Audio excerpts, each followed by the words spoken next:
This is our drone video for Tract 6 at Elk Ridge. There's the drone taking off from the south side of the property. And we'll pan up. This is looking directly north on Tract 6, probably toward the middle roughly of Tract 6. We might be looking just a hair to the northwest. There we go. Now we're facing north. Flying across about the middle of Tract 6, so that the center part of the screen will be Tract 6. We're about to do cross over that creek crossing. Beautiful little creek. Now this is the creek. I believe we had it in the other video of Tract 6. I'm not sure. Actually, the other video was maybe at the south end. I don't recall. But that little creek has been running the 2 times we've been out at the property. But we do not know if that's a year-round creek. That may well dry up in the summertime or at any time of year. But it's early spring now, and the creek was running pretty heavily. I was out there once in the winter, several months before we bought Elk Ridge, and the creek was running then too. Excuse me. Not as heavily as it was just the other day in the springtime. But anyway, continuing north on Tract 6. Large property. You can see one of the roads.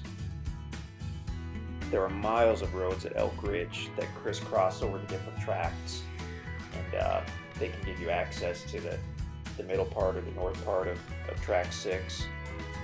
Minimum maintenance roads, as I've mentioned numerous times. They're for four-wheelers, they're for side-by-sides, or basically for foot traffic. Not made for cars or trucks at all. Just minimum maintenance trails to allow all the property owners to access different parts of their property. We're continuing north. This drone is pretty cool. This is sort of a new thing for us. So we're still trying to get a really good handle on it, but it's a great way to see a lot of the property at once. You can see the property is basically all wooded. This was logged 4 or 5 years ago.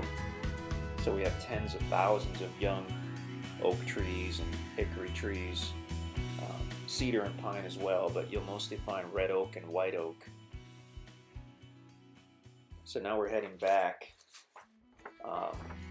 We didn't even get to the north end of Tract 6. I mean, it's that big of a property. It's huge. But we're heading back now. You can see the different ridges. Look at the topo maps on the listing to really see how the land lies. How it lays. I'm not sure which is correct. One of the two. How the land is situated, we'll say. Although the drone does a fairly good job. We're about to cross over that, probably the lowest valley, and that's where you'll find that creek. Stop and pause and look at that. It's fun to look at these videos on the computer here when I do the voiceover, because when we do the drone video, all we have is the little iPhone screen on the drone remote, and small little screen and out in the sunshine it's hard to see, but here you can see it really well. So coming back to the south end of Tract 6. This is definitely one of the bigger tracts at Elk Ridge. The tracts on the south end are bigger in the first place, and this is one of the bigger tracts, even on the south end.